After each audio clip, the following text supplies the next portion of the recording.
Hello, and welcome to episode one of the Top Shelf podcast. This is a new podcast that we have decided to start up on YouTube.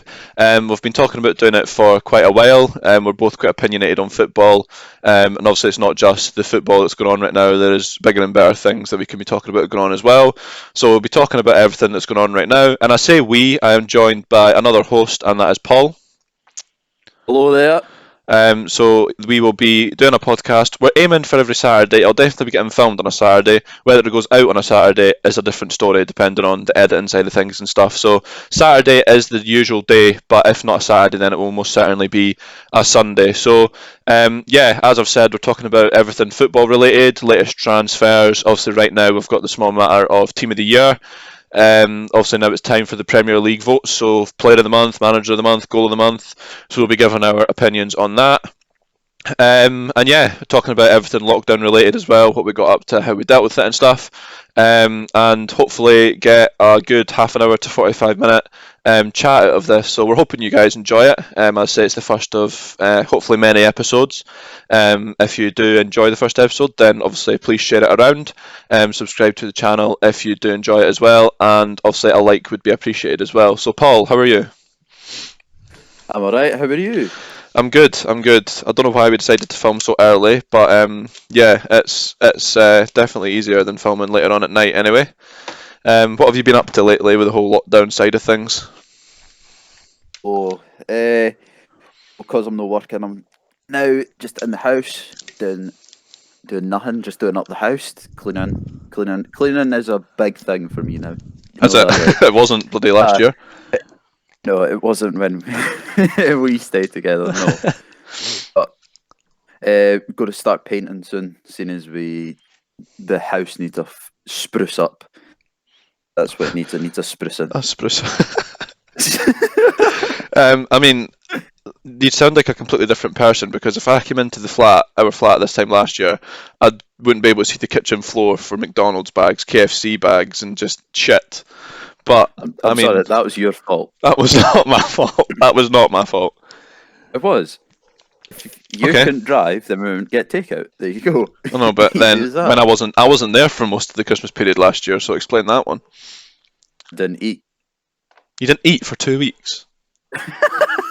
Aye. That's a believable excuse, right enough. Yes. Next thing is how about the last lockdowns? This is obviously the second nation lockdown. That the last one was obviously a lot longer and everything was a lot more serious. And as far as I can remember, you were on your own. So how did you deal with Yes. that? Yes, well, seen as you, my best pal, left me, and my girlfriend left the flat, didn't leave me, but left the flat to leave me on my own for a good few months. That was good. I was going to sleep at 4 o'clock in the morning, waking up at 4 o'clock in the afternoon. So that was good. I was eating shite. I didn't have to worry about anyone or anything. It was all right. I was lucky enough not to lose my job or anyone who COVID. That's true. That That's true. that bastard COVID. So I got very lucky in that term. But I enjoyed it because it was summer as well. That's true. So it was nice and warm. So go out for a nice long walk, which I done once because I'm a lazy bastard. But I thought it was good. I was able to stick to the gaming things, and then after lockdown, I worked and worked and worked and worked. So I couldn't do any of that. So I'm glad I got some time to do it. That's true. Yeah, I mean, How I'm sure. How is it for you? Like, I mean, obviously, I was working in the schools and stuff. So when the school shut, I was obviously furloughed from I think it was the 20th of March, one of the last Fridays in March, and then expecting it just to be doing nothing, but being able to actually go out the house for however long it was an alright thought because obviously I'd still be getting paid for it, but given everything that was going on, it was like kind of a bit of a dodgy decision whether you wanted to leave the house or not. But then obviously Boris put us in lockdown on the 23rd, and I had the small matter of whether it was stay in the house, like my house with my mum and dad, stay at the flat, or stay with Penny. And because I knew that Penny wouldn't be allowed in the flat over the lockdown period, I had to make the very unfortunate decision to stay at hers for what I thought was 3 weeks, and then obviously turned out to be about 3 months. So yeah, being furloughed, it was all right. I was still getting work from home and stuff, but yeah, I mean, I think being with Penny a lot more kind of obviously made us realise if we would want to live together in the future, and like how bad it is to live with me, and how vice versa, how bad it is to live with her. But it was good to have company. Her mum and dad were both still working, so the majority of the time it was just us in the house. But yeah, I mean, because everything was quite tense, it was like kind of the smallest thing would cause an argument, and we'd like fall out for like a couple hours over something, and then we'd make up, and then it just kind of like a big massive cycle. So it was good. It was her birthday during lockdown as well, so we had a day solely for her birthday. It was a Saturday, so I think because my mum was was still working, they came over to Penny's with Amy and Daniel, and obviously her baby, who she gave birth to in lockdown as well. So yeah, it was a difficult period for them, because obviously they had like a baby to give birth to during lockdown, and they had to like look after, like bring them up like on their own with like no help. Obviously because no one was allowed in the house and stuff, so it was difficult for them, and it was difficult not to see them for I think it was like going 2.5 months before I seen them for the first time. So um, yeah, as I said, it was difficult, but we got there, we got through it, and then obviously it's happened again, so not ideal, but we move on. We move on. Yes, we'll see how long this one lasts. Don't think it'll be long. Well, they say a month, but I've heard that they might extend it to March. Yeah, But because of the whole vaccines, I don't know if it's going to be that long. But yeah. hey ho, here we go. I suppose it's different this time round because obviously it's at the start of the year. It's in the winter period where like it's going to be a lot um, easier for people to catch it, especially like obviously with it being the winter period and stuff. So hoping people stick to the rules this time round, because obviously it's not any like hiding fact that people did not stick to the rules in the last lockdown, myself included. I didn't follow many rules. Like I was still like going in and out my mum and dad's house, even though I was meant to be in Penny's house, and um, I was like meeting up with my dad and not socially distancing and stuff. So I mean, yeah, I didn't follow many rules, and I'm sure you're the same. So yeah, this Yes. one I think will be a lot more different. I think people will be a lot more thingy with social distancing, and a lot more cautious about leaving the house, given that it's winter, and obviously it's a higher chance to catch it. Because I think obviously with the cases being higher than ever the past couple of weeks, it's obviously no hiding fact that that's because of the winter period. So hopefully people do get it into their skulls to stay in and not go out like many times. So yeah, we'll see. Well, We'll see. that's the thing. It is very easy to like lose track of like the guidelines and all that. Well, in the first lockdown anyway, it's like at the very start, you didn't really like understand it or take it seriously because you'd be Yeah, like, yeah, oh, no, it's going to be yeah, away. Like because I said it for the longest time. Oh, it's just another cold. It's going to go away after like a month or How something. did that And work out then for you? this, oh, yeah, I know. But you lose track of like what's 2 meters and all that, and wearing a mask. Like wearing a mask, you Oh, always forgot it I know, at the yeah, start of lockdown, and I didn't have a mask because I wasn't really going out anywhere. yeah. I don't think I bought a mask I mean, the for area you were in though, like you months. had a small Tesco, like what, a 2 minute walk away, but at that point you didn't have to wear masks, so you didn't have to worry about having one. But to be fair, I Exactly. think that was one of the decisions that really kind of puzzled me, was why not wear masks when we're actually in lockdown, when people are still going out to shops, when like it's at the biggest it's ever been, and then introduce wearing masks when you ease it, and then like as I say, like 2 months after like a nation lockdown where cases were like triple what they were at this particular point. It did confuse me, but I mean, at least they actually made a decision to do it, which is better than not at all. So it is a pain in the arse, like don't get me wrong, but at the end of the day, I hate if masks. it stops you getting the virus, it's then obviously it's welcomed. But it is a pain in the arse. I like, especially me being asthmatic. Like technically, I shouldn't need to wear one, but I just wear it to save like getting dirty looks off people and stuff. But um, yeah, I But you mean can get one of those badges. lanyards with the sunflowers on it. You get one of them. There's one in, to be fair, my mum. I don't know why. My mum doesn't wear a mask at work, and she's got one in the drawer downstairs. So if I wanted to, I could take it. But nah, I'll just wear a mask. Yeah, well, I have to wear it every day for work when we were open, and it was a pain because you get customers coming in with no masks, or they've got like under their nose and all that, and I'm like, you're supposed to put your mask over Yeah, your nose and mouth.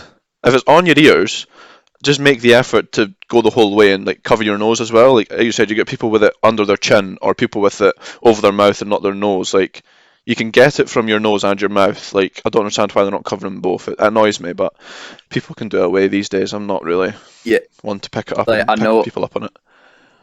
like it is quite hard to breathe, like and all that, because I found that at the start of lockdown is that I could hardly breathe with a mask on, but I've got used to it now. Yeah, Like yeah, for older people, it might be hard, but like, see if you're like in your 20s or 30s or all that, then you should really be wearing a mask, I yeah. If think. there's nothing wrong with you, like fair enough. If you've got like some kind of like breathing problems that yikes any like mask or that would affect like your breathing, then fair enough. You don't need to wear one. But if there's nothing wrong with it at a young age, then I don't see the point in not wearing one. Like it's a simple thing. Just get a disposable mask. They're free. Stick it on your face for 10 minutes to do your shopping and take it off. It's not that big an ask. Really isn't. But you know, Yeah, as the phrase goes these days, it really is a bee in my bonnet when you see people not wearing one. So um, be in your yeah, it's a phrase that I learned recently that I've never actually heard before, so I'm going to start using it. It's a bee in my bonnet when people don't wear masks, but hopefully we've not got much longer of lockdown of masks, and hopefully everything will be back to a normal-ish state by like this year. Hopefully, but I'm not holding my breath. Pardon the pun. here's something. Here's something. Always shopping. Right, so we'll get away from the depressing stuff and we'll talk football. So, if you're not a FIFA person, obviously FIFA releases their Team of the Year nominations. Obviously, the best combined players of the year. Obviously, it was a weird footballing year last year with the stop and obviously behind closed doors and stuff. So, I think it's going to be a more difficult vote than ever because I don't know if you found this, Paul, but when I think before with the fans, some players were playing like unbelievable, or some players were playing horrendous, and then after the break, the players that were playing unbelievable started playing crap, and the players that were playing crap started playing unreal. So I think it's a difficult vote this year, but I have my combined team, you have your combined team, I believe, don't you? Yeah. So Yes, I we're do. going to go through each position and we're going to tell each other who we have in that position. If we agree, the player just goes in. If we disagree, we have to say why we put them in, and hopefully come after the debate or whatever, we have a final player to go in, and then at the end of it, we'll have our combined starting 11. And I think there's one extra person that goes in later on, isn't there? Like, so Uh, after the actual team's announced, like another player gets a Team of the Year card that like got like the second most amount of votes, but just missed out or something. So yeah. we'll also think of a player that deserves that card, and then we'll share that as well. So starting off, obviously at the back of the team is the goalkeeper. If you're watching this and you have your combined team, then let us know what it is. We're obviously happy to hear any combined teams to see what you guys think. So who have you gone with in goals, Paul? Right. So in goals, to be honest, the selection of goalkeepers they Yeah. weren't the Oh, best in my right. opinion. So we'll start off just by saying that, in my opinion, Ederson, Hideki, and Mandanda are nowhere near the other four. Absolutely nowhere near it. Ederson won the Golden Glove in the Premier League, beat Nick Pope, but then you've got to look at, like you said yesterday, where's Nick Pope's nomination? Like, um, Yeah, we had Nick Pope and Dean Henderson. yeah, like two players Aye, playing for pretty. I mean, Sheffield United did well last year, but obviously now bottom of the league. Like you've got to look at that and say, was he the reason Sheffield United did so well last year? So I think he at least deserves a shout. Same with Pope. Burnley usually have a solid defence anyway, but I think he made the most saves last year and kept the second most clean sheet. So I think he definitely would have deserved the nomination as well. But I'm not one to complain. Had a decade. He plays for Bayer Leverkusen. That's all I really know. Don't know what he did last year. Same with Mandanda. What did he do last year? Like, I've not really heard much about him. But I mean, the fact that you've not heard much about him suggests that he's not done much. But I might be wrong. So yeah, yeah. your goalkeeper, Paul. But we should say first is that when we go through this, we don't really keep in touch with all the Italian football and the German football and all Italian that. football, I'm not big on. Spanish football, I watch a bit of when it's like El Clasico and like big games and stuff. Because obviously this year it's went mad. Like Barca are like miles off top. Real Sociedad are doing unreal. So I kind of keep an eye on that now. German, again, I don't tend to keep an eye on, but I like know that it's like Bayern Munich and the Dortmund show, especially now. But I think Leipzig are kind of coming into a game now as well. So um, Yeah, like you said, we Yeah. don't pay attention. I don't properly pay attention to other leagues, but I know enough about them to like give an opinion on it. If you know what I mean. Yeah. So like we're basing our votes off like if we've seen their name about on any social media like Instagram or anything like that, and how well the team's done last year. So that's how we're judging like our votes Yeah, because we yeah, do not exactly. Yeah, pay attention enough. right. So Your goalkeeper anyway, and why? my my goalkeeper is Neuer. I Yeah, think fair. that's the must in this I team. think of all the I think positions, that was my easiest decision was to put Neuer in goals. yeah, Like, yeah. I think Neuer in goal because he won like how many trophies in I 2020? mean, I don't know Like exactly how many, but he won the Champions League. Obviously, he won the Bundesliga, and I think he won the German Cup as well. So, I mean, that's like three trophies. I don't know how the many there is in Germany, but he's won the main three. So, yeah. So basically, any Bayern players that are in this sh- should really get a place. But yeah, like, no, yeah, 100%. I know there's one that we're going to disagree on. But I think there's a so couple. I think there's a couple. Um, Neuer in goal. Neuer in goals, yeah, simply because obviously, I mean, I think he kind of went off a game. Like he wasn't really the best. Obviously, his like goalkeeping was kind of overshadowed by Alisson signing to Liverpool because also everyone was like, right, Liverpool need a new keeper. If they do it, then they're going to win trophies. And fair play, Alisson came in, won them basically like got them like won them the Champions League. He didn't really make many mistakes. Don't know if you remember it, but Alisson kept Liverpool in the Champions League against Napoli at Anfield. He made an unreal save. And if Napoli had scored that, Liverpool would have, I think, either went out or got like a better team in the next round. So I think Alisson, in my eyes, is very unlucky to miss out. But I mean, you can't deny Neuer's success at Bayern Munich last year. Like 100% deserves to go in over Alisson. Very close call, but yeah, I think just based on how many trophies Neuer won and like the amount of saves that he made, and yeah, Neuer 100% deserves to be in that. So we agree on that, and I'd be worried if we didn't. Yep. Right, so we'll go Right. So to left back. Who have you put in at left back? I think we agree on this one as well, I believe. yeah, left back's easy as well. Alfonso Davies. Davies had an incredible year last year. Oh, 100%. Uh, There's no denying that. yeah, the year before, like Robbo or Robertson had an incredible year. This year it was Davies. Davies winning all the trophies that Neuer done, and he's just shown that he's got so much more potential in the years Yeah, yeah, just oh, come because 100%. it's like really he's young, isn't he? He's like I think I don't uh, think, I think he's either the same age as me or like a year older than me. So he's like early 20s, maybe even teens. I honestly don't know. I'll Google it. Hold on. hold on. He is same age as us. He was Yeah, thought that. born There you November go. 2000. So you're older than him. I'm still bloody younger than him. 12 days older than you. Uh, But yeah, I mean, if you uh, look at the left back options in the nominations, obviously you've got Davis, you've got Hernandez from AC Milan, you've got Jordi Alba, and you've got Robertson.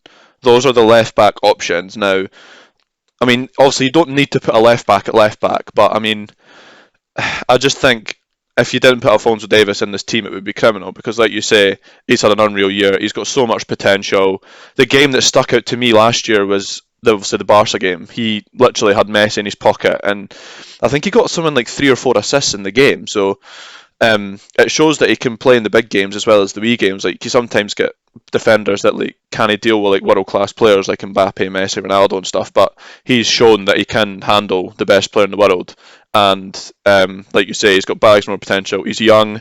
I didn't think he'd ever make it at Bayern. I'm sure I said that to him when he signed. Actually, he signed. I'm pretty He sure. signed as like a 17-year-old or something, and he was not getting played because at that point they had Douglas Costa, they had I think so Robin at that point actually and stuff, and he was never going to get a game. But obviously David Alaba got converted to a centre back, and that left the left back spot open. So he's went in there and he's made it his own. And in my opinion, right now. Well, last year maybe he was the best left back in the world, but yeah, I think 100% he deserves a place. And as I said earlier, it'd be criminal if he missed out. So another one we agree on.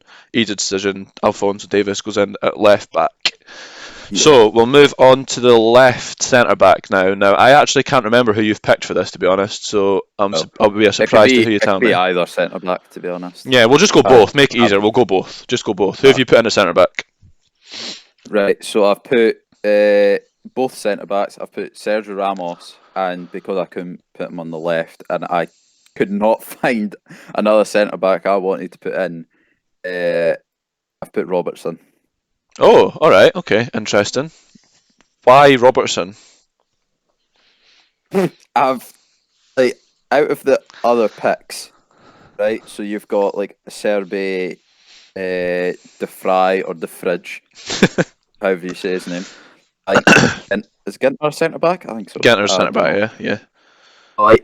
Like Laporte, like I do like Laporte, but he does not. He's not worthy of a team of the year. From I what I don't can think. remember, I think he either got injured very early last year or like maybe like just before the lockdown and didn't play much after the restart because he came in to set his team like at the beginning of this season, but like you say, I don't think he's done enough to merit a team of the year. So I agree with that. Yeah, I agree with no. that. And Thiago Silva, he done well at the start of season that's just started. I think I don't remember seeing much of him in the end of last season. Yeah, nah, no. So I'm not too sure about him. Van Dijk, I think he's a bit overrated now. In my opinion, I think Van Dijk is I a bit kind of overrated. agree, but at the same time, I don't. I kind of Like don't. I'm not saying Van Dijk is a bad defender. Like I still think he's like one off or if like the best defender there is or centre back. But I don't think he should have a team of the year this year. I'm not too sure. So you've gone Ramos and Robertson for your centre backs. Yeah, Fair enough, yeah, and I can completely see why you've gone for Ramos, but I think this is the first disagreement we've had. I've went for Robertson as well because obviously we couldn't put him at left back, and I've gone with Van Dijk at centre back. Now, obviously, I do kind of agree that he's overrated. The beginning of this season, I think it was against Leeds especially, had an absolute nightmare. Um, and then obviously got injured with that Pickford tackle. Somehow Pickford's still on the pitch after that tackle, but it's not relevant. Um, you've got to look. He was £80 million. I think it was 3 years ago, 2017. He signed, and Liverpool needed him. They paid loads of money for him, and I think he's definitely paid back the 80 million that they spent for him. And I yeah, think you've just got to definitely. look at it and say Liverpool hadn't won a major trophy. I mean, they'd won like the Capital One Cup and stuff, like what 10 years ago or something, but they haven't won a major trophy, i.e., the league, Champions League, FA Cup, like since I can remember. So I think you've got to look at. Obviously, they won the Champions League in 2005 with the Istanbul comeback, but like that was an unreal Liverpool team. I think this is the best Liverpool team since that Istanbul team, and there's no taking that away. And I've just put Van Dijk in simply because for the fact that Liverpool hadn't won a league in years. He's come in and I don't think he single-handedly won in the Champions League, but he was that glue in the defence that Liverpool needed to win the Champions League, and they did. And then they've gone and replicated their success from the year before, and obviously won the league as well. So I just think Van Dijk deserves it on the basis that a lot of people doubted the 80 million that they paid for him. He's paid it back, and obviously Liverpool won the league last year. So I think Van Dijk deserves it, but if you compare Van Dijk and Ramos, it's a very tough decision. I'll put Robertson in. We both agree on Robertson. We'll put Robertson in Yeah. at centre back. Even though a lot of people, I think, won't agree with that because it's a left back Yeah, no, going I centre don't back. think people will agree. But I mean, again, you don't base it on like their whole career. But I mean, he went from struggling for a game at Kings Park, getting relegated twice with Hull, signing for Liverpool at the start, not getting a game because Alberto Moreno was still there, getting a game, and just he's one of the best left backs in the world and has been for the past couple of years. So there's no denying his place. And in my opinion, again, that could be controversial. People might think that like the likes of Marquinhos and I don't know. Um, there was someone else I seen that deserves a place. Kimpembe. Kimpembe, yeah. So he maybe deserves a place, but people might think they deserve it over Robertson. But I think Robertson deserves it, so we'll put him in. Right, centre. The other centre back is going to be a tough one. Van Dijk or Ramos? We need to make a decision so that we can like make a combined team, because obviously this is our joint team. We've submitted our own teams. This is our joint team that we want to try and kind of put Yeah. together. So Ramos, I think I'm right in saying, is I could be so far wrong with this, but is he Spain's joint highest scorer? I might be What? completely making that up. I feel like he's one of Spain's No, top scorers. Or is it for a defenders? defender, I think. Hold on a Right. minute. Spain. Mate, he's not going Oh, to be a top scorer if he's a defender. but that's what I'm saying. I think he might be, because so No, so David Villa's top, and then Fernando Torres and Raul. So I might be wrong with that. Sorry about yes, that. I you are. thought he was one of the top scorers, but No, I um, think he scored the most goals as a defender. Maybe we could be Sergio. completely wrong. But last year, right? I'll just say this: he had 35 appearances, and in those 35 appearances, he scored 11 goals. Yeah, I So mean, to be a centre back and score 11 goals in a season, that is pretty oh yeah. unreal. Okay, sorry. There we go. So he scored 23 goals for Spain, and it makes him the top scoring defender in international history. Okay, that's what it is. Yeah, He's the highest scoring defender in international. He's not the highest scoring Spain player. He's the highest scoring defender in the whole of international football. So, and he achieved that in 2020. So that kind of, like, obviously Van Dijk didn't really score many goals. He scored a couple. Um, I don't think he was as good as what he was the year before. So I'm happy to put Sergio Ramos in there. In the defence, yeah, if you're happy with that. yep. I'll Right, take Sergio Sergio Ramos Ramos to centre goes, back. and again, there might be a debatable one. People might think Van Dijk deserves it as well, and Van Dijk deserves it more over Robertson, but I just think Ramos has done more, he's achieved more, and he's only 32, and he's built like a brick shithouse. Like, I think he's still got 7, 8 years left in him. Like, he'll play till he's 40 at least. So he's still got plenty of Maybe a years in little him. bit He's been faster. in it every year, I think, nearly, and people sometimes say that he's not deserved his place in previous years. I think he's deserved his place this year, so he goes in, and that completes our centre back partnership. On to right back. Now, I think this is a fairly easy one as well, I believe. I think we agree on this. Yeah, that's going to be Trent. Has to be. It has Trent, to be. Trent Alexander-Arnold. It Yeah, has to be. has to be. Again, obviously, played his very first Liverpool game against Man United. Um, kind of looked a bit ropey, and people were like, "Who's this Trent Alexander-Arnold? Like, he's not ready to play for in the big league yet." And you look at him now, and he's like the most assists in the Premier League in the past 2 years, or the second most assists. He's again the same as Robertson. Part of the reason why Liverpool have been so solid over the past couple of years.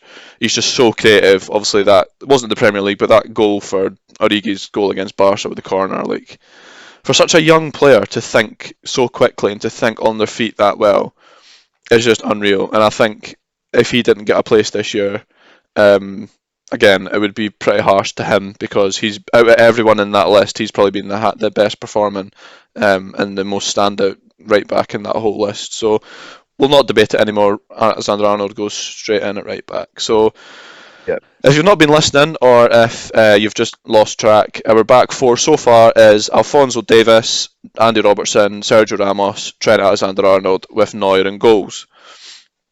So the midfield, this is, I think, where we've done a couple different, if not at least one. So Yeah, well, this was hard. it was. There's Like so many good players in midfield, there, and there's at least 4 or 5 that deserve a place. So I had to think yeah, the long and hard about midfield it. and the attackers are pretty the hardest Now ones, let's I put would say. let's put it out there now. I'm sure you'll agree that the people that deserve a place more than anyone are Bruno Fernandes, De Bruyne, Henderson, Kimmich, and Son. Yep. I think those are Maybe the Gomez as maybe well. Gomez, Yeah, but I mean, people might think, "Oh, Son, what's he done?" He's just been so good, especially this season. I think he's been so good, and since Mourinho's come in, Son has just become like one of the best left wings in the Premier League. So he deserves at least a mention. Maybe not a place, but he deserves a mention. One yeah. player that I Well, think we can't deny a place of is Bruno Fernandes. Bruno, since moving to United, I think he's completely changed the team Oh, 100%. to make as much as I hate to say it, I think it makes them a title contender. Maybe not this season, well, they are up there now, but maybe in seasons to come, because I think he's the glue in the middle of pitch that brings everyone Oh, thing is, you can play everywhere as well. perform Like up. when Man United, I don't know if you watched it, when Man United were playing Man City the other night in the cup. He was playing. He started off at cam, went to like left mid, and then I think they took someone off, like Martial, and then Bruno Fernandes went up front. So it just shows that he's not just like a midfielder; he can play up front as well. He didn't play well, like he didn't do much, but he's versatile and he can adapt to play in different positions. Like you say, he's changed Man United completely. I don't think I've seen a more impact signing of recent years than Bruno Fernandes. Like Man United were nowhere near it last year. Like they were nowhere near the Champions League, nowhere near the quality they should be to get Champions League. He comes in and they finished third. They jumped about. I think it was like like 8 or 9 places when he joined. So Yeah. as much as people might hate Man United, I think Bruno Fernandes deserves to go in. So I'll put him in at centre mid. Who's your other centre mid? I think this is a fairly easy one as well. My other one is De Bruyne.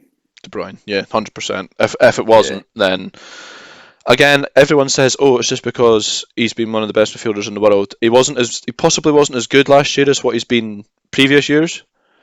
I'll agree with that. But you've got to think that he's still, even in a season where City finished miles off it, like with Liverpool, and City didn't score anywhere near as many goals what they usually score. De Bruyne was still at the heart of the goals and the assists for City. He's now, I think he's vice captain, if not even captain. Like that just shows like how much the players like believe in him and how much like leadership he has, as well as like obviously goals and assists. And again, you could say that Henderson deserves a place more than De Bruyne, given that Henderson was just. I think Henderson's one of the most. People are going to hate me for this, but I think Henderson's one of the most underrated midfielders in the league. I don't think he gets half as much appreciation and praise as what he should get. So people might think he deserves it over De Bruyne, given that Liverpool won a trophy, but I just think De Bruyne's been unbelievable.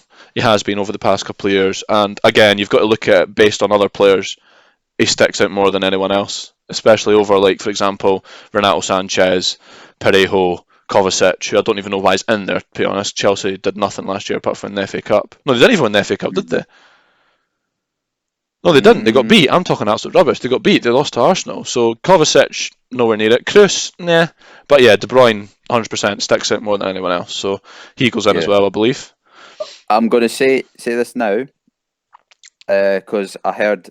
I think it was someone on YouTube said it. I don't know why Muller isn't in. Yeah. Oh, I've seen that as well. God knows. I don't think know. if Muller was in here, I would probably put him in over Son. Thing is, there was only, if you look at it, there's only, as far as I can see, one Bayern Munich defender in the list for defenders. Like, is it because the Bayern Munich defence didn't perform half as well as like other defences? But I mean, you've got to look at it and think they won 3 trophies. They shipped very little goals.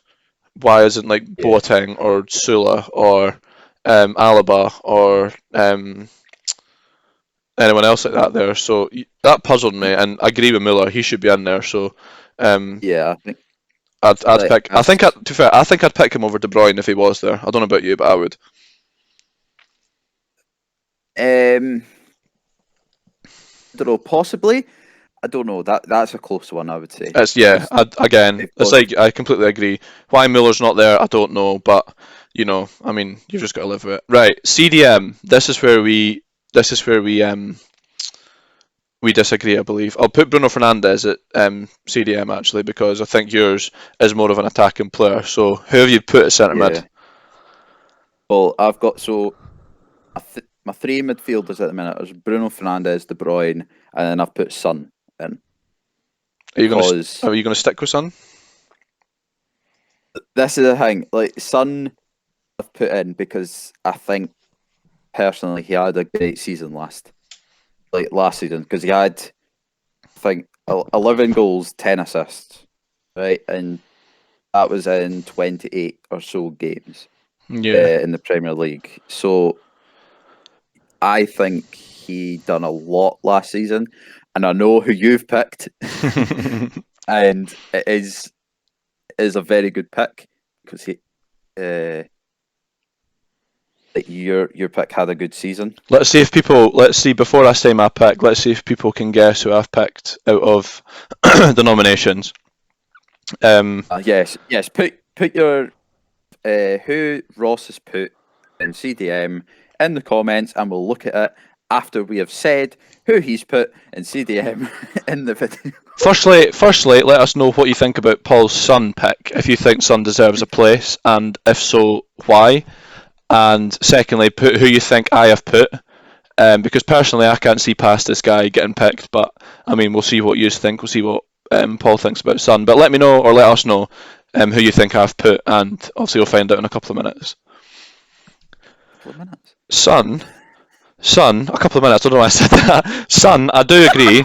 11 goals and 10 assists last season, and obviously this season, I think he's already at 11 goals, and he's already getting assists as well. Him and Kane, I hate to say it, but him and Kane have been the best partnership this season. I think they've got the most goals, and they're not far off getting the most goal contributions in a season already, and it's only January, and the season's not due to finish till September, I think. So you've got to think about it that way, that Son and Kane have linked up well. And I think out of both of them, I think Son is just the better player. As I've said, he's come on to a game since Mourinho's taken charge, which was obviously January last year. And you've got to give him. He's going to chuck his hat in the ring and plead his case. I think Son does deserve a place, but over who I've picked, I don't think he does. But I mean, I'm happy to argue about it. At the minute, Son is second on top scorers. He's got 12 at the minute. And 12, is that right? Salah's up there on 13, which I hate. And Harry Kane is top of assists. Well, I know. So they have been a very good partnership. I'm surprised Kane hasn't got more goals. I thought he did, but obviously not. Yeah, no, I agree. And as I said previously, I do think Son at least deserves. He might deserve the wild card, if that's what you call it, to get a team of the year not in the starting 11. But I think he's got a very good case above most of the other nominations to get in the team. But I think over my pick, he doesn't deserve it. But I'm happy to argue about it. My pick, and I think for many reasons, is Josh Kimmich. Now, obviously, a CDM, that's where he's been playing the majority of his recent years with Bayern Munich, but he can also play right back. And I think his versatility is the reason Bayern Munich did so well, because I think Benjamin Pavard, who's Bayern's normal right back, was injured for a lot of last season, and they didn't want to play a three at the back formation because they didn't have the right positions and stuff for it. They didn't have enough full backs and stuff like that. And Josh Kimmich stepped up and played right back, played CDM, played centre mid, played centre back. He played bloody everywhere. So I think again his versatility is the reason Bayern Munich did so well, because it gave the manager an option to play players in other positions. So if they wanted to put Kimmich at right back, that opens the door to Goretzka or Thiago when he was there. I think Kimmich has been amazing. He's, again, like I said about Henderson, I think he's one of the most underrated CDMs in the world right now. He's so good, and I think he deserves a place over Son. But obviously this is something that we need to try and decide, because it's our joint team. You look at Son and you think goals, I think he's changed since Mourinho's come in, he's changed the dynamic for Spurs. He's producing more goals. He's a lot more of a threat, which he wasn't under. And he won the Puskas Award. Yeah, he won the Puskas Award as well. Obviously under Pochettino, he was good, but he was so inconsistent. Under Mourinho, especially this season, I don't remember Son having a bad game. And I hate Spurs. I just hate Spurs with a passion. But if I had to take one player out of that Spurs team to put in in contention for a move to Barca, a move to Real Madrid, it would be Son. So I do think Son deserves a place. But in my opinion, if you're putting Alphonso Davies in there and Manuel Neuer in there, you have to put Kimmich in, because I just think with Bayern Munich's success, I think Kimmich was a massive part of that success. So I think Kimmich deserves over Son. But obviously, it's up to us to decide.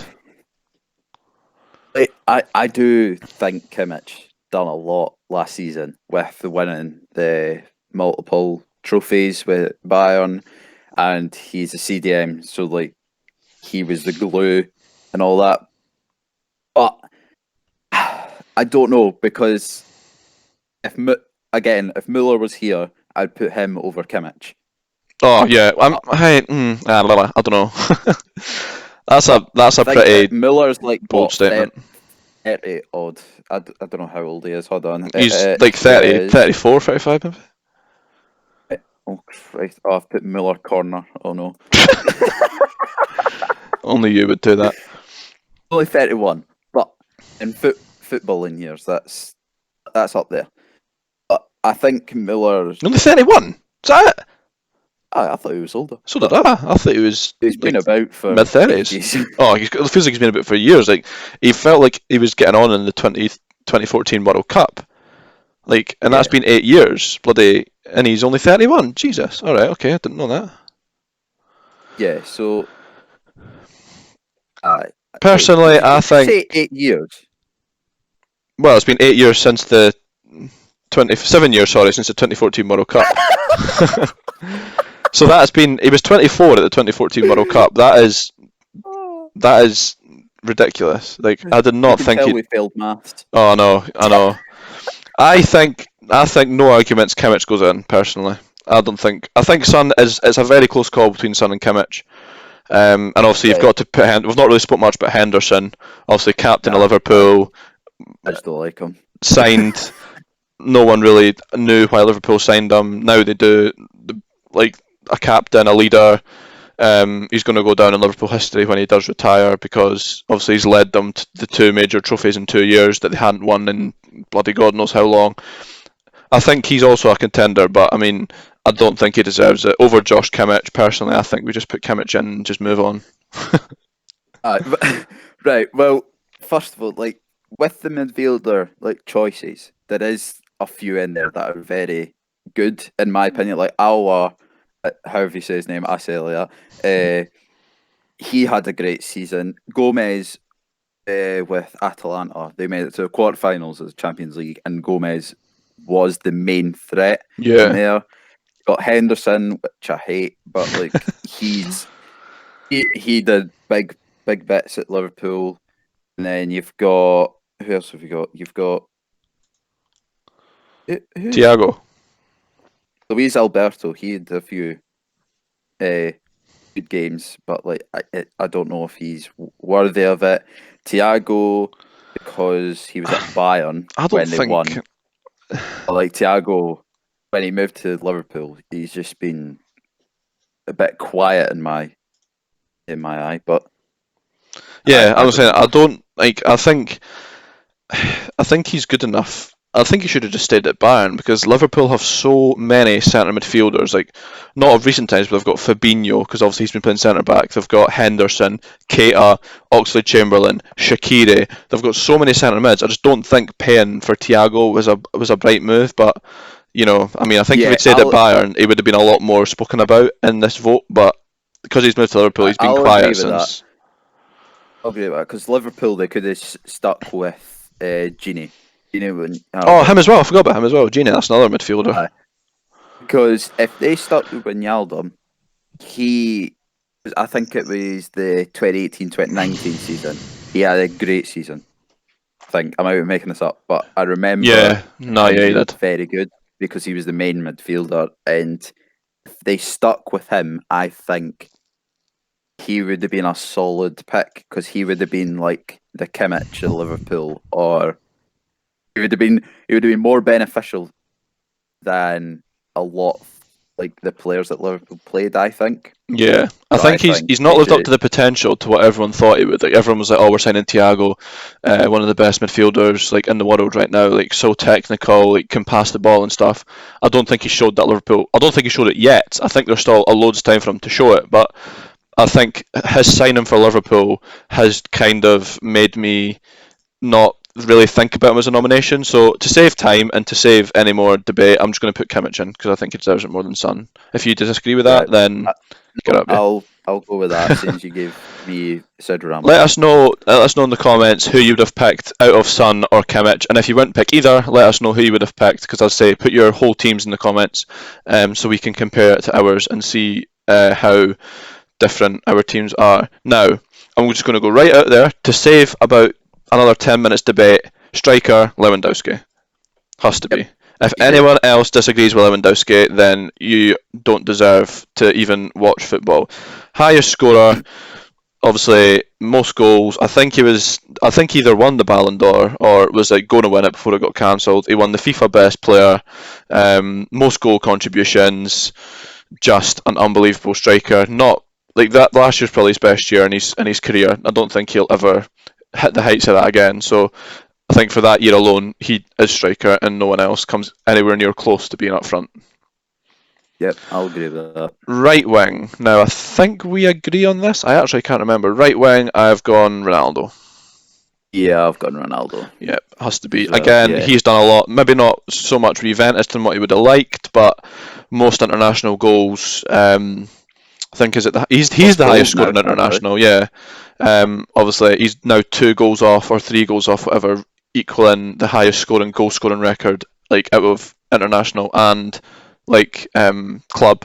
It's like he's like 769, I think, is the record. He's on 767, I think. So 3 more goals and he's the highest scorer of all time. He's 36-year-old. He's still playing like he's about 26. He's still got a couple of years in him, maybe even well over his 40s.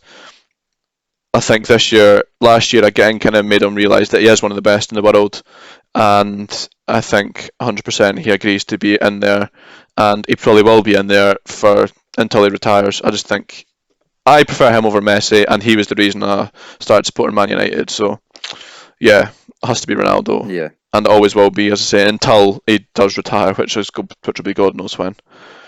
he's quite a few off the top scorer, by the way.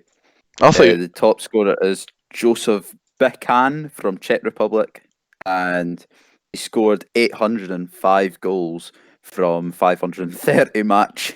I swear I seen someone the other day that he was only like 2 off. I'm sure that's right. And then Ronaldo scored 776 from 1,071 matches. This data might be off, but I'm not too sure. And then, but because Ronaldo hit the new or scored, like became the top scorer or whatever, Pele took out his bio on Instagram, his top scorer, and put in that he scored 1,281 goals. God. So did they actually like nowadays Pele? If Pele was in top form, Pele would not score that amount of goals because of VAR Oh and the Christ, no! players I now and know. all that. VAR is another topic for another day. I'm not getting into that now. I'll Yeah, just rant and rant. that's for one of the other episodes. Anyway, so And left wing. left wing again. I think we agree. Now it's close. Obviously, you've got to look at Salah. You've got to look at Mbappe. You've got to look at Oh, Mane, Kane. If we're looking at Son, you've got to look at Kane. Um, Again, I said to you before we came on, I think you've got to look at Grealish, but I think because he's done absolutely nothing. Like, I mean, he kept Villa in the Premier League. He's wanted by so many teams. I just think right now he is one of the best in his like. He's playing left wing, but in my opinion, he's a centre attacking mid. But I think right now he's just one of the best players in the league. I think he's unbelievable, and whoever buys him is going to be absolutely rubbing their hands because he's got so many more years in him, and I think he's just unbelievable. But controversially, I've gone Manny. yeah, I've went Mane as well. I think Mane is still the best, or one of the best wingers in the world at the minute. You look at the Liverpool front three and you see Salah, Mane, Firmino. I think consistency based on who performs every week to a high level. You look at Mane. I think Mane is so consistent. Uh, Salah's obviously a goal scorer, and he has been since he joined Liverpool. He's been like up there for Golden Boot every single year. But I think with how he's going right now, yes, he's a top scorer in the Premier League, but I just think Mane's as a whole year has had a better year than Salah. I think Mane's Yeah, unbelievable, and again beats Messi this year, in my opinion, nowhere near it. Obviously, was that whole thing about leaving Barca, not played anywhere near as well as what he's played like in the previous years. Obviously, got thumped in the Champions League off Bayern Munich, and obviously was pocketed by Alphonso Davies. Like I don't think Messi is anywhere near it. Mbappe, you could look at and say he deserves it, but I just think as a whole year, like from January 2020 to December 2020, I just think Mane's been a lot more consistent and deserves a place in the team. So yeah, There's that's a few that deserve a place. I'll say 100%. You look at Haaland, Haaland, Haaland maybe, yeah. does because Benzema even he as got the well. golden boy. Haaland got the golden boy. He scored on his debut for Dortmund. He scored on his Champions League debut, and I'm pretty sure he scored on his Norwegian debut as well. Yeah, I mean he's So he's a born goal scorer, and just like what we're talking about Alphonso Davies, he's got so much time left to become the next Ballon d'Or winner. He's a born yeah, goal scorer. He can find the net no matter where he's facing. He can find the net. He scores outside the box, left foot, right foot. He can do everything. Like in terms of scoring a goal, there's very little he can't do. Like he can score a goal in any way. I'd say he's got long shots in his locker. He's got like penalties, everything. So you do look at him. You look at Kane, and obviously as we were saying about him coming on to not just showing that he's a goal scorer, but he can provide as well for mostly for Son, but he's yeah, been very consistent with his goals and assists this year, which I hate to say because I cannot stand the man, but um, I think he yeah. definitely deserves a mention. I hate saying it, but I think Kane is up there for one of the best English strikers. Yeah, Obviously, no he'll. better than like Shearer and Oh, stuff like yeah. that. I hate to But say it, but he will break Shearer's record because you think he's 26 now, maybe, yeah, and he's still got a good like 12, 13 years left in him, and he's averaging at like 20 goals a season. So 100% he's going to beat Shearer's record. And I think if he does beat it by a lot, then that'll stay the record. I don't think there's going to be more of a natural goal scorer and more of an all-round player right now than Harry Kane. Obviously, I'm saying he's providing assists. He can, just like Haaland, he can score free kicks, penalties, long shots, tap-ins, headers, everything. yeah, It comes naturally to him. Like he's just a born goal scorer. But I just think you've got to look at, I'd say, the year as a whole, and I think Mane's been yeah, the standout. So yeah. put him in.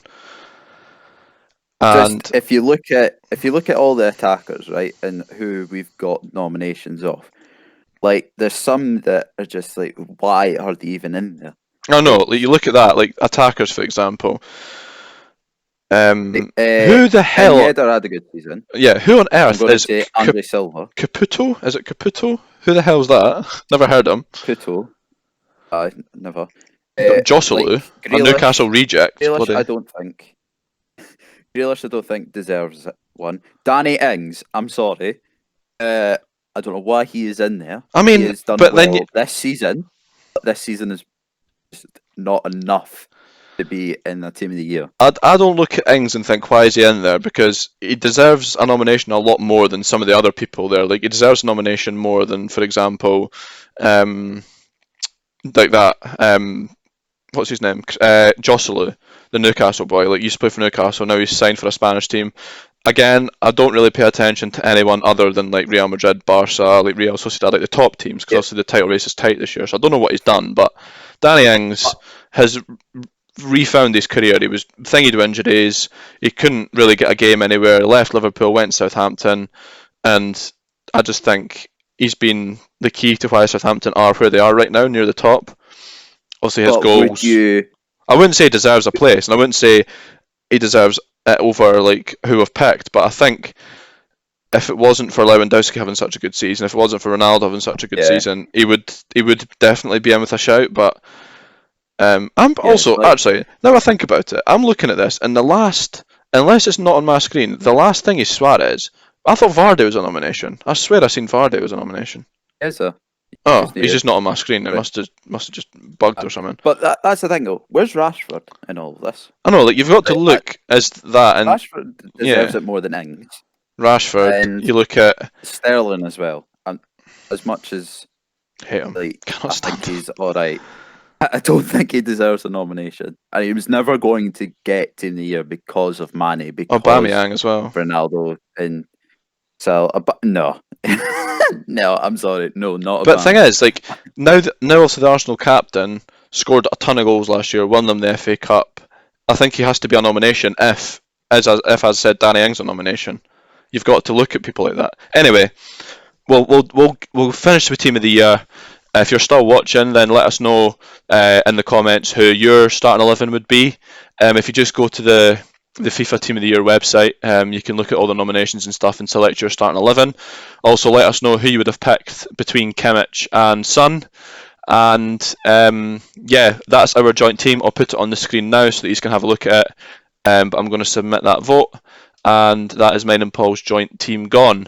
What do you think of it? Do you think that we're accurate? Do you think that we're way off with some of them? As I say, let us know. And we'll be happy to hear any of your feedback. Right, now on to another Premier League related topic, and it is the Premier League Player of the Month. Another vote that gets made obviously every month in the Premier League. A few worthy winners, but who would you say deserves it, Paul? Who would you say is your winner? It's a tough one This because is I one of the think toughest. Bruno Fernandes, he's won it, most months that he's been Since at he's joined Man United. United, I think he's won it. There's I been think 7. 11 months since he joined, and I think he's won it like 7 or 8 times. Yeah. Which is mental, but I think he's just consistent, to be honest. I think he's Yeah, consistently his good. consistency is the reason he's always kind of scoring Yeah. goals and stuff because he's just always there.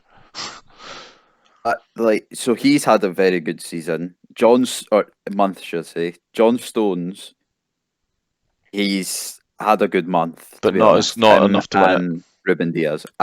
Yes, I don't think I would vote for John Stones. Martinez, the Villa keeper, I think he's had a great month. He's unbelievable. I Honestly, I'm sorry. He is one of my favourite goalkeepers right now. He is so he's just class. The fact that he was at Arsenal and moved away to Villa to win or to do more with Villa, and everyone slated him for it. Yeah, I Like, don't know oh, if you're you've not seen going to it. win anything. I don't know if you've seen it, but I think it was Ian Wright tweeted not long after he moved, saying, "Shame to lose Emi Martinez to a team like Villa.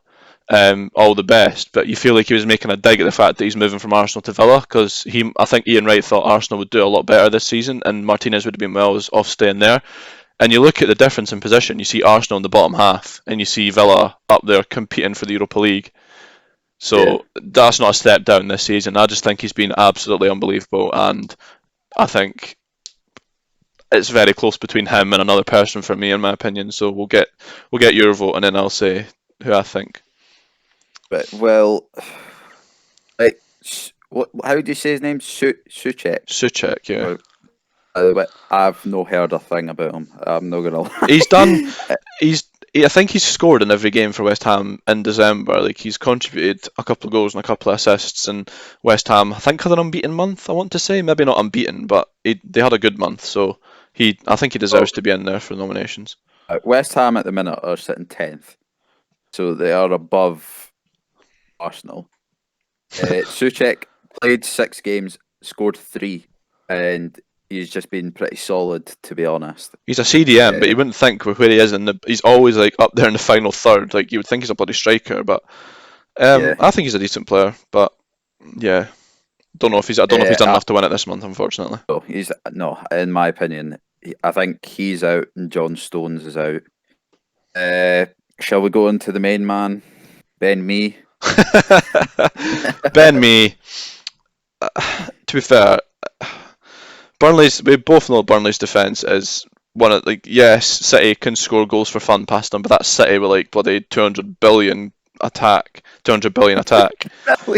200 billion attack with like Aguero and Jesus and Sterling and Mahrez and bloody Bernardo Silva. Like they've got an attack worth more than probably Burnley's whole team. Ben Mee is obviously the captain. He's just a rock. Him and Tarkowski. It's very hard to get past them if like you're not sure how Burnley play. They're the toughest partnership to get past. I just think Ben Mee again deserves nomination, but it pains me to say it again. I don't think he's done enough to win it. Unfortunately, scored a goal. No. Obviously beat continued Sheffield United's poor run with a goal that Burnley undeservedly beat them. I must say, but yeah, he's showed in the last couple of seasons that he's always like good to have in the box. He scored a couple of goals for headers, so deserves a nomination, but don't think he deserves the actual award. So yeah, he's out. I've had a look at El Ghazi. So El Ghazi is the next one. He's done alright, I think. Is he not? He's played 5 games and scored 5 goals, and he's created nine 9 chances, but he's got 0 assists. So to get 5 goals, to be honest, is 5 goals in 5 alright. And months. I'm pretty sure he has a Goal of the month nomination for nomination. goal of the He month does, as and I well. must say it is an absolute banger. So I think Exactly. he definitely So deserves to be up there. I think he's up there, he, but again, he's not enough in my eyes to be up I there. don't know. He might be. He might be. Like, I think Maybe people for will me. think that he deserves to get the award because of the month he's had, but I think you look at other players, and I don't think he's enough. He's done enough to win it, so we'll see. Rashford, I think you've got the stats in front of you. I would try and guess what Rashford's done. I know he's done a lot. Let's have a look. Rashford. Rashford has done. He's played 6 games. Sorry, scored 5, 2 assists. Yeah, His passing accuracy is 87% actually. I think But Rashford is up there with like being yeah, very close. I think he deserves it. I'm not saying that because yeah, obviously I'm a Man United fan, but I think Rashford has finally yeah, shown that he is worth the money people say he's worth. Like, I'm sure he's the most valuable player in the world right now. I've seen that on Instagram the other day. And if he keeps playing like this, he will be, and it won't be long before somebody big snaps him up. So, yeah, definitely deserves a mention, and definitely is up there in a very close call for the award. yeah. It's because United have turned things on their head, and they're second at the minute, aren't they? Yeah, Second, a game in they're hand, tying and for if they win, first, they're top. basically. Just saying. Highest they've been So since Mourinho left. uh, yeah, United have done well, so that's why they've got Bruno And and then you've got Rashford there. Salah, 6 goals, 6 games, 2 assists, Yes. same as Yeah. 87% passing accuracy, 17 shots. That doesn't surprise me because he's a greedy bastard. Again, I hate to say it, but I Salah's up there because against 2 of those goals, in fact, I think 3 of those goals have come off the bench. He started on the bench against Palace and he came on and scored 2, and he started on the bench against, I can't remember who else. He started on the bench against someone else and came on and scored. So 3 of those goals have come from off the bench. 3 of the goals have come when he started. So you look at that and think he's scored 3 goals from not playing a full game. So it shows that he is like Liverpool's main man for goals. So again, think he deserves to be up there. But Paul, my winner and my vote for Player of the Month, maybe people think you're biased, is going to Marcus Rashford. Right. Okay, that's I interesting. think Emi Martinez, honestly, between Rashford and Martinez, I think it was so close. Martinez, as I said, one of the best goalkeepers in the league. I think he's got the most clean sheets. Has just had an unbelievable season. His story, like to where he is now, is unbelievable. Been on loan 8 times, never made it at Arsenal. 1 game in the FA Cup. Got a proper signing to another team, and now he's doing bits. But again, I think Rashford, in my opinion, deserves it. I think he is my winner for the Player of the Month. I'm sorry. I think I'm sorry. I this one's tough for me because I'm either going to go Martinez or El Ghazi. I think they're my two. So I think I'm going to go for Martinez. Fair enough. I feel like at least you're voting from because I feel bad that I've not voted from. It was so close. Like I was sitting before and thinking, right, is it Rashford or is it Martinez? And people will think that I'm going Rashford because like he's my favourite Man United player, and I think he's unreal, and I think he's literally got so much more time to become a multi-million pound player, like over 100 million. I think he's maybe not far off being worth that now, but I think in a couple of years' time he'll be like one of the best players of his age in the world, and he'll be snapped up. So yeah, Rashford deserves it, I think, and that's who I am voting for. And you've voted for Martinez. So let Yeah, us know in the comments who you would have voted for your Player of the Month, and let us know why. We're obviously always open to hear your suggestions. Next, Goal of the Month, Manager of the Month. We'll go on to next. Sorry, yeah. 4 nominations: Manager of the month. Dean Smith, Solskjaer, Sean Dyche, Carlo Ancelotti. All worthy winners, I have to say. All worthy winners. So this is going to be a hard one as well. Just to put into context, Ancelotti played 5, won 4, drew 1, lost none, obviously. 7 goals scored, 2 goals against.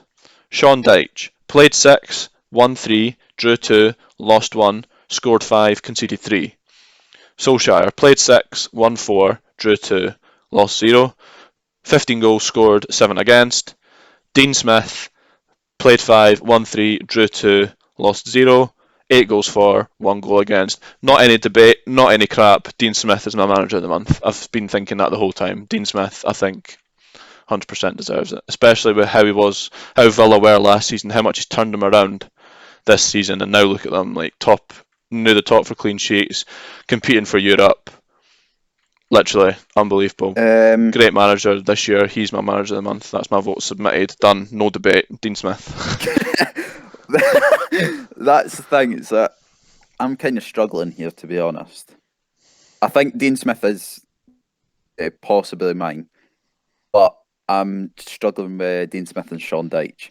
I think Ole is just he's Honestly, had to do well because of the players he's got and the reputation of United. Honestly, like, when you think of United, you think big. Yeah, obviously. But like with Burnley and Aston Villa, you think maybe not even Premier League or very low Premier League, and they're actually doing better than a certain team that was always considered top 6. But and Carlo Ancelotti, Everton, I think, done better in the start of the season. James Rodriguez, what a signing, by the way. How they got him, I don't know. What a signing that is for them.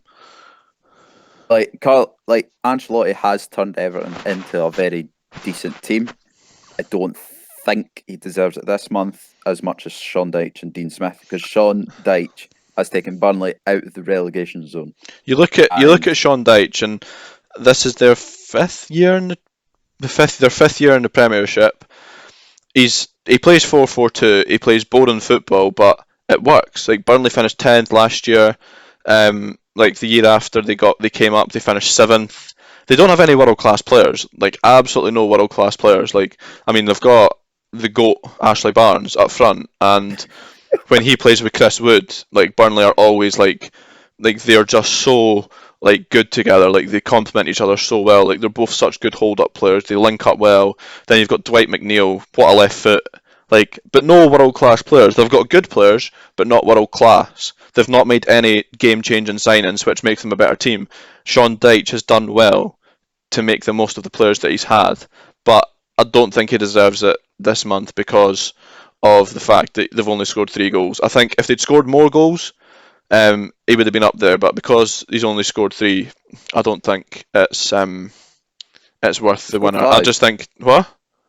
They've scored 5. They've let in 3. Sorry, scored 5 and lost 3, but still, I don't think 5 goals for. I don't know, with Burnley's run that they had, like they played teams near the bottom, I don't think they should have scored as little as 5 goals. So I don't think Sean Dyche deserves it. Solskjaer, again, made the signing which turned Man United around, but I don't think he's the manager to make Man United win the league. He needs to focus on the defence, and when we get a new defender, we're title contenders, but don't think Solskjaer deserves it. Dean Smith, 1 goal conceded in 5 games and scoring 8. That's just unbelievable. For a team like Villa, again, with no world-class players, maybe 1 or 2, but I think Dean Smith deserves it, so that's my vote. Who are you going for? No, I've went for Dean Smith as well. Oh, okay, so you did go for Dean Smith. Okay. Yeah. So Dean Smith is our vote for Manager of the Month. And finally, Goal of the Month. Now, there's a few bangers in here. Pogba against West Ham, Son against Arsenal, Maddison against Brighton, Jack Harrison has 2, I think. One against Leeds, one against West Brom and one against Newcastle. Salah against Palace, Haller against Palace, El Ghazi against Palace. Again, no debate for me, Haller. Overhead kick, yep, Haller, I think. Oh no. There's so much better goals than an overhead kick. Well, maybe not. It's maybe not as easy. Like, obviously, Son's against Arsenal was unreal, kind of solo effort. Pogba's was good, but nowhere near the top for me. El Ghazi's against Palace was such a satisfying goal to watch. Like he's out wide and he whips it in. It's an unbelievable strike. I like Son's because of I'm pretty sure it was outside the box, and It just looked so nice going to that top right corner. I know, yeah, and from so far out, like that's what Son's Yeah. also brought to his locker, like long shots as well. I think it's, to be fair, now I think about it, Haller's maybe wasn't as good as what I thought. It is a tough choice. Now I'm actually No, properly thinking about it. we've seen overhead kicks like countless of times now, and I'm pretty sure. I don't know if he has done it, but I'm pretty sure Haller has done it before, and I'm pretty sure he was nominated for the goal of the month before as Yeah, well. he was probably about this time last year against Bournemouth, but he didn't win it. Yeah, so I wouldn't say Haller's like the best goal. I think there's a lot of better because like Suns, because of the how far it was out, you could say that about Pogba's as well, because Pogba's just an arrow, to be honest. uh, I was about to say Morrison. I was looking at Harrison and Madison. Madison, Madison's uh, uh, footwork before it, and then it just curled at top left. He's weak foot as well.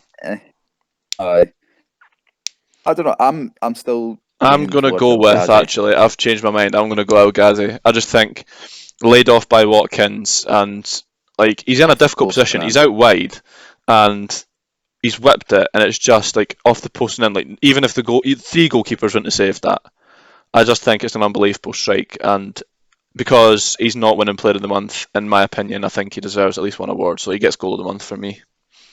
Yeah, yeah, So same. just to recap, so Sean Dyche, Dean Smith, our Manager of the Month vote, Anwar El Ghazi is our Player of the Month vote, Goal of the Month vote, sorry, and our Player of the Month vote, I think we differed. Mine is Rashford and Paul's is Martinez.